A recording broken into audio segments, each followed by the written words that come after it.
Nous sommes en juillet 2006. Stephen Harper est Premier ministre du Canada depuis 6 mois. Au Moyen-Orient, une guerre éclate entre Israël et le bras armé du mouvement Hezbollah. Israël bombarde le sud du Liban et la banlieue sud de Beyrouth, contrôlée par le Hezbollah, qui répond en lançant des roquettes sur les villes israéliennes. Des milliers de Canadiens sont coincés sur place au Liban, des touristes, mais surtout des Canadiens d'origine libanaise. C'est la première crise internationale à laquelle le jeune gouvernement Harper doit faire face et il ne tarde pas à choisir son camp. Alors que plusieurs pays appellent Israël à la modération dans ses ripostes au Liban, Stephen Harper appuie l'État israélien sans réserve.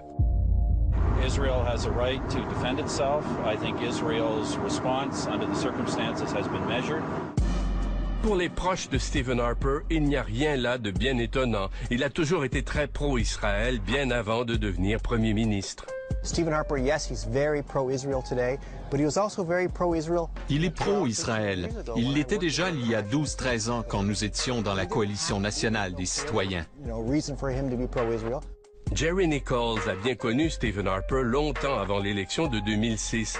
Selon lui, même si M. Harper est évangéliste, il n'y a rien de religieux dans son appui à Israël. Nous en parlions et ce n'était pas religieux. C'était seulement qu'Israël partage nos valeurs occidentales. C'est pour ça qu'il croyait qu'il fallait être près d'Israël et l'appuyer.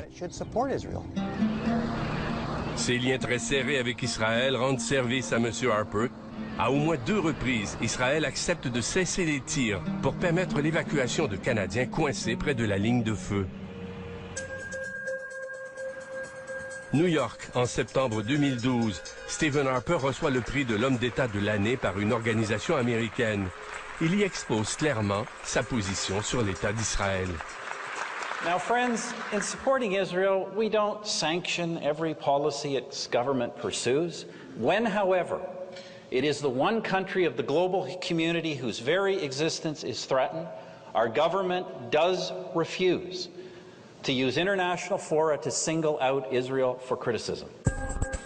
Alors qu'il accepte cet hommage, Stephen Harper boude l'ouverture de l'Assemblée générale des Nations unies à quelques rues de là. Cette même ONU qui, à l'été 2006, avait décrite comme disproportionnée la réponse d'Israël au Liban. Jérusalem, en Israël, à l'été 2013. Ici cohabitent Juifs et Palestiniens dans un état de perpétuelle tension. C'est un lieu de pèlerinage sacré pour bien des religions, juives, chrétiennes et musulmanes. On y vient du monde entier pour se recueillir. Les Juifs se rendent, entre autres, au mur des lamentations. Cette espèce d'ancrage dans le passé, tout en regardant résolument vers l'avenir, a fait en sorte que j'ai trouvé que c'était un pays qui méritait d'être découvert. Richard Marceau a découvert Israël en s'y rendant à plusieurs reprises alors qu'il était député du Bloc québécois de 1997 à 2006. Il s'est converti au judaïsme en 2004. Il se réjouit de cet appui indéfectible de Stephen Harper à Israël.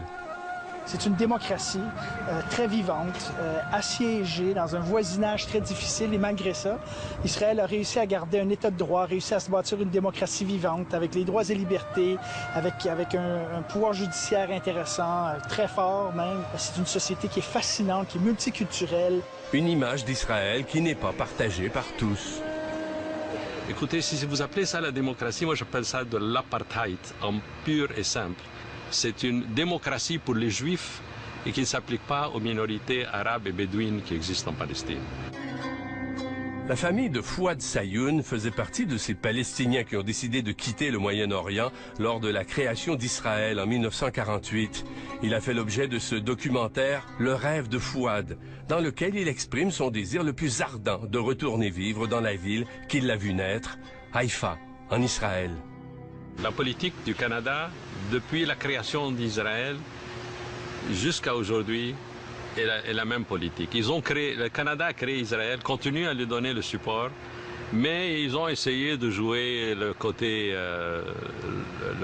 humain, le côté réfugié, le côté aide humanitaire. Mais le ton a changé d'une façon qui est irritante.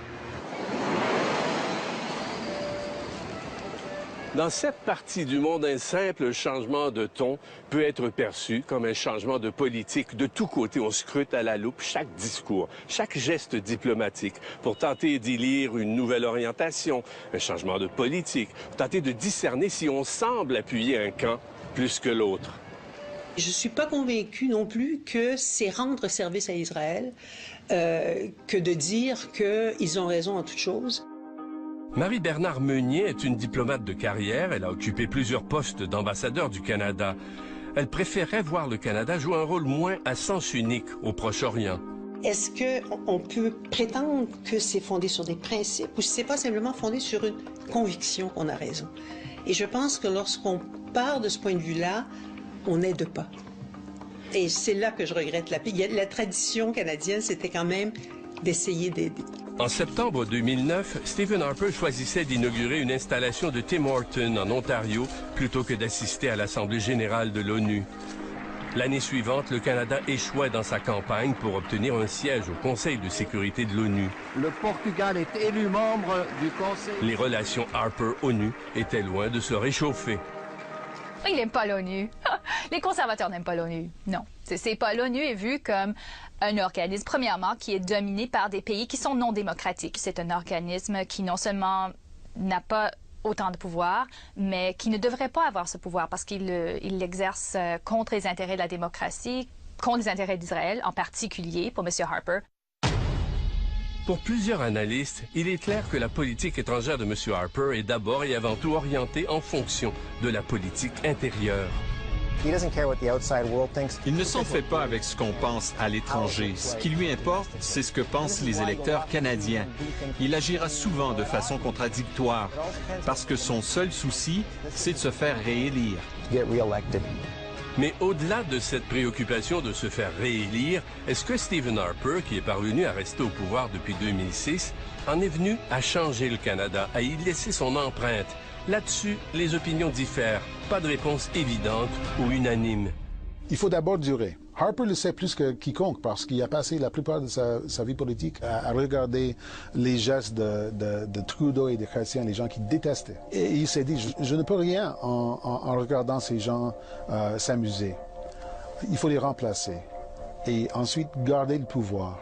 Ensuite, s'installer dans l'esprit des gens. Je pense que son plus grand héritage et ce qu'on ne voit pas, c'est-à-dire le démantèlement des politiques environnementales et c'est-à-dire que le gouvernement du Canada est devenu l'instrument de l'industrie pétrolifère albertaine. L'autre truc qu'il essaie de faire beaucoup, c'est de convaincre les Canadiens que le discours de droite, c'est pas un discours de Tea Party, puis de réactionnaires, puis de vieux frustrés, qu'il y a des idées à la droite du spectrum qui sont très intéressantes et qu'on peut mettre de l'avant ces idées-là, qu'on peut les défendre, et que le Canada peut aussi pencher à droite de temps en temps sans que, bon, ça cause sa perte. C'est là tout le génie politique de Stephen Harper. Il sait comment s'adresser aux Canadiens sur des questions qui les préoccupent. La loi et l'ordre, Israël, le militaire, les affaires étrangères. Ce sont des questions qui ont toujours préoccupé les Canadiens, mais personne ne savait comment leur en parler. Stephen Harper, lui, sait comment le faire. Chez les dizaines de personnes que nous avons interviewées pour cette série, il y a 2 points qui font presque l'unanimité.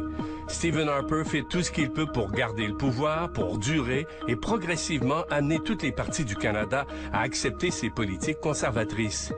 Et il espère y arriver en faisant d'abord oublier l'héritage des gouvernements libéraux qui l'ont précédé.